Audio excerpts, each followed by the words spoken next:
piece of wood held together with honey, kind of working like a glue.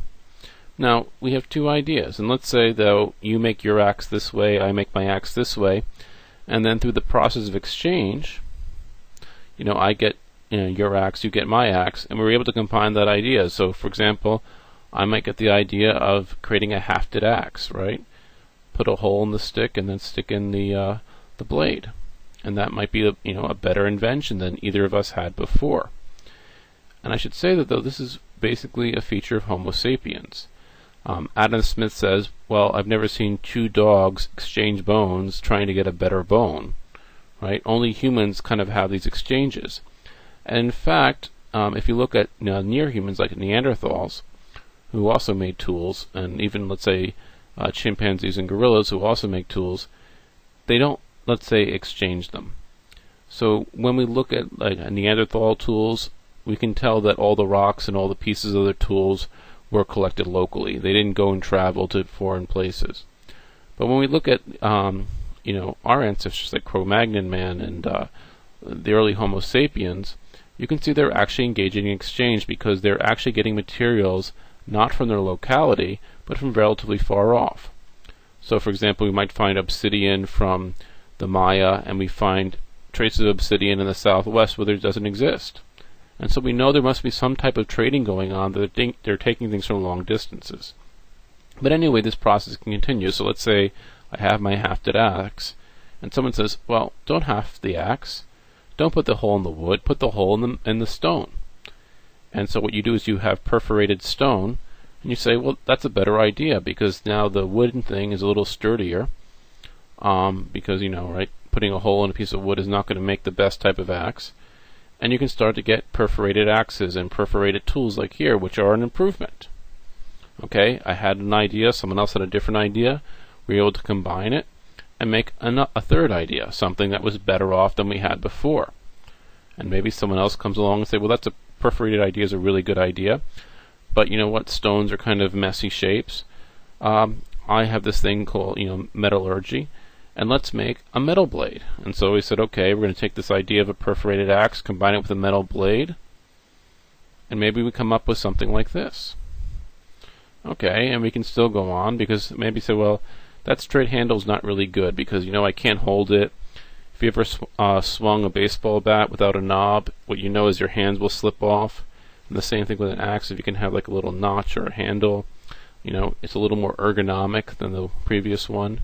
So I can combine this new axe handle with the old type of perforated metal axe, and maybe I'll come up with, let's say, a modern axe. But we don't have to stop there. Someone might, let's say, well, axes are really nice, but they're good for chopping, but we want to do a few other things, because I go down and chop a tree and it has all these small twigs on that. And having an axe is not really good for stripping the wood. But I do have this other tool, a sickle, that's very good at making small cuts or cutting, let's say, small twigs. And so maybe I combine these two ideas and I create an axe like this. And you can see it has like the little notch and the sharp blade underneath it. So it has two surfaces, so it can both act as a sickle to take off the small branches, and also the larger blade to cut the larger branches. But we've also incorporated some other ideas, such as stainless steel, rubber, finger grips on the handle, and this makes it a better thing than it was before. And then we say, well, let's combine this with the idea of a Swiss Army knife. Okay, so I take a relatively modern axe, combine it with the Swiss Army knife, and I might come up with something like this, a foldable, collapsible axe. And that's an improvement on what I had before. So we're not just basically exchanging this good for that good. What's happening in this process of exchange, and this is kind of why shopping is a very good thing, we're able to combine our ideas, and we learn new and new ideas. And the person who particularly makes this argument, and you can look for his TED lecture, is the writer Matt Ridley. Kind of makes this argument about how this idea evolution goes on, and it's a little bit like sex. These ideas can get married, combine each other, and produce something new that didn't exist there before. Now, there's several implications of this process that might be going on. And particularly Joel Moyker, an economic historian, is saying that the Industrial Revolution was the invention of invention. that previously to the Industrial Revolution, knowledge was mastering the ancient arts, right?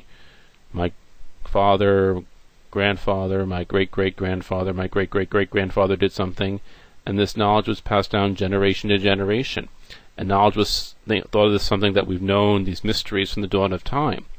But about the time of the Industrial Revolution, people started to create new knowledge, partially driven by this new form of exchange. And we often think of like invention and production is good and consumption is bad, right? People who spend money and do a lot of shopping are just lazy parasites on society, and it's the inventor and the businessman who are the productive ones, the practical ones. But Matt Ridley's idea is that shopping is actually pretty much socially beneficial. And there's a lot of examples of that in how we learn and how we develop new ideas. So if we want to learn how to write, one of the most important things we can do is read. I.e., by consuming other people's writing, we get better ideas of how to become a writer ourselves. Part of it becoming an effective speaker is not just speaking, but it's learning how to listen to other people and, let's say, incorporating their ideas into our own. And even, let's say, as teenagers grow up, one of the things you do is this kind of dress up, right? You're trying on all these different personalities. And part of growing up is experimenting with different, versions of yourself and watching other people and copying the latest fashions. Now, we tend to think this makes teenagers really shallow people because they don't know what's really they have all these ideas in their head, but it might actually be part of the process of learning. You're inventing new knowledge, you're trying on new things, you're seeing how other people do things, and that's going to make you a better adult. Now, as I said, some of the implications is that invention is a social process. It's not about these, original inventors, these geniuses working in laboratories, isolated from the rest of society. All these inventors are just kind of, you could say, random mutations, and they're not really that important. And so when people say, well, such and such people invented this first, or my culture invented that first, well, this is saying, well, there's no firsts. There's just a lot of random mutations, people combining ideas, and comes from mostly the exchanging of our ideas with each other, not having an idea and locking it away and keeping it as like a trade secret. It also suggests that some basic things like literacy, tool making, and interaction are really the key of the process. Another one is that if you decrease exchange, you're going to decrease innovation. So the point is that if you stop interacting with other people, you're not just going to stop with what you have. You might actually have a retrograde motion. You might retrogress. And many people say this about China. When China cut itself off from the rest of the world and dismissed English inventions as mere toys, except for the cuckoo clocks, and the trains, that actually meant that even though China was far, far advanced than most of Western Europe, it basically stopped to grow. So even though it invented things like gunpowder and paper and a lot of the inventions originated in China, it was the Europeans who were combining these ideas, thinking, oh, we don't just have to use gunpowder for fireworks, we can use gunpowder for guns and cannons. And then they took those inventions and were able to, let's say, defeat China. Now there's a mistake here on the thing. It says Tanzania, it should say Tasmania. And one of the things that Matt Ridley says is that the island of Tasmania, south of Australia, used to be connected with the mainland, and therefore could interact and have exchanges. And you could see that these exchanges were leading to new developments in their technology, their stones and other types of primitive technology. But when Tasmania separated from Australia, what you saw is that it not only just stayed where it was, frozen in time, it actually started to have a retrograde motion. It started to de-evolve. And so that's another thing. A fourth point is that evolution is cooperative. We develop because we are working with other people. We are cooperating with other people. As Robert Wright would say, it's a non-zero situation. And this is very different than this idea that it's competition, right? We need to compete with each other, and competition will make us stronger. It's saying actually competition is often very destructive. And really what makes societies grow is this this cooperative kind of instinct that we all have. And many evolutionary biologists have made this point, talking about it's the propensity and the ability to cooperate that makes species better adapted, not this kind of Darwinian survival of the fittest. And the last point is that maybe women are more important than men. that men are kind of going off and hunting and lodge and fighting wars and things of that sort. But it's these women who are doing, basically primitive shopping, sitting around the campfire, swapping stories, gossiping. That process we might think is kind of, let's say, not productive, might actually be a very productive process of social development, because they're switching ideas. They're saying, oh, you have this recipe, I have this recipe. Oh, we can put that together and make something better. And to this day, things like shopping might serve that type of function, and to the extent that women are more involved in that, or at least better at it than most men, they know different types of colors and textures and different ingredients in the food, that they like the spice and the variety and spice of life, might make them a more important element. And therefore, in particular, the status of women and the ability of women to grow might be more important for society relative to an individual woman is more important than an individual man as far as their contribution to social development. Go back a second. So these ships would be going around, basically carrying the necklaces and bracelets and exchanging them for actual things that people wanted to have. So it kind of, let's say, the problem for them is how to trade with diverse products among anonymous individuals. And all those subsidiary issues, like how much did you produce of an item, how much did you charge, how much did you pay your employees, how much did you pay for raw materials, how do you communicate this information to others. All these very complex decisions were answered by having money, or really gift exchange. I would give you a necklace and you would give me a bunch of good stuff. And as I said, necklaces were going counterclockwise to the cooler ring, bracelets were going clockwise.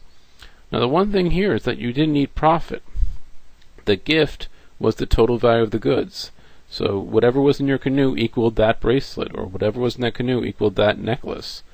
And so they were exchanging these things, but they'd able to, let's say, coordinate their behavior in many ways, because I didn't have to go and row out into the middle of the Solomon Sea and haggle with you or negotiate prices or tell you what I wanted you to make.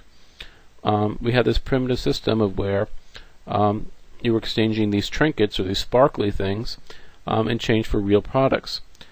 Well, now what happened is what this broke down, mostly because the Europeans, and what we found we call the cargo cults, the Europeans came with a lot of different trinkets. And you could say this was basically pumping excess money into the system. Because right now we have all these trinkets that no one could account for. And so instead of just having the necklaces and the bracelets, we had all this other stuff. And the Europeans were trying to buy valuable things, breadfruit, other things made by these islands. But it kind of really destabilized this local economy because it was no longer a closed system where only a few people were making goods and that they were accepting that one bracelet was equal to a certain amount. You had Europeans who could produce a lot of trinkets very cheaply, dumping them onto this local market, and that is really what brought down things like the cooler ring. Now this is going to bring us to an old idea called Say's law. And this is things that most conservative economists, basically this is how they see the world, and it was criticized later by Thomas Malthus and John Maynard Keynes and many left-to-center economists. And Say's law is basically that supply will create its own demand, which means that if you make something, there will be a demand for it. Maybe not from this person or that person, but in total, someone else will want it in the economy. Now, I'm not saying